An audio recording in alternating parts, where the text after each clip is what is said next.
कि विश्व में उस प्रकार की परिस्थितियों का निर्माण हो रहा है कि कब विश्व युद्ध छिड़ जाएगा कोई पता नहीं है।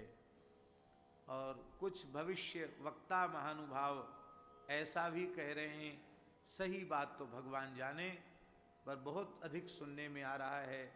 हमने उड़ीसा के एक बहुत अच्छे विद्वान संत हैं, उनसे भी मैंने इस संबंध में पूछा तो उन्होंने कहा महाराज जी बात प्रामाणिक है। श्री जगन्नाथ भगवान के जो पंच सखा हुए, सिद्ध हुए, भगवत प्राप्त संत हुए, उनमें से एक अच्युतानंद दास जी महाराज नाम के संत हुए। उन्होंने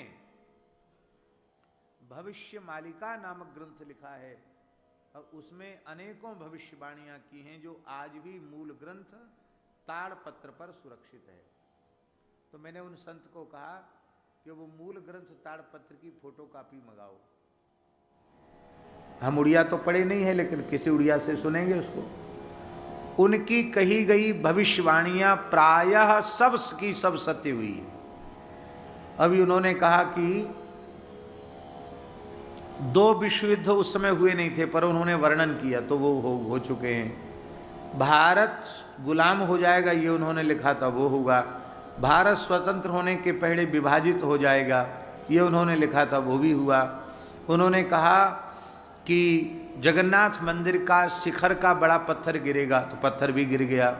कैसे गिरा, आज तक वो पड़ा हुआ पत्थर अब तक लोग नहीं हिसाब लगा पा रहे हैं। उन्होंने कहा कि ध्वजा कई बार गिरेगी, तो ध्वजा भी गिर चुकी है जगन्नाथ जी की। और नील चक्र पर गरुड़ बैठ जाएगा, वो भी हो चुका है। जबकि वहाँ इतनी अधिक हवा है कि गरुड़ नहीं बैठ सकता। और बोले जगन्नाथ जी के वस्त्रों में आग लग जाएगी, चंदोवा में आग लगी, वो भी हो चुका है।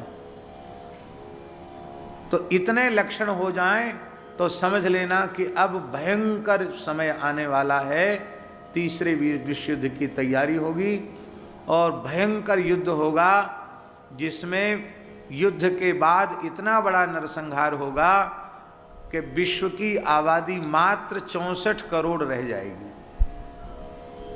8 अरब से ऊपर हैं इस समय, कितने रह जाएंगे?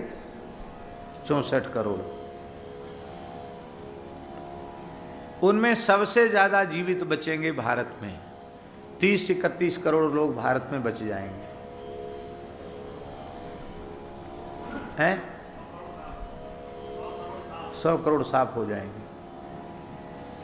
और तिब्बत, बर्मा, लंका, सिंघल,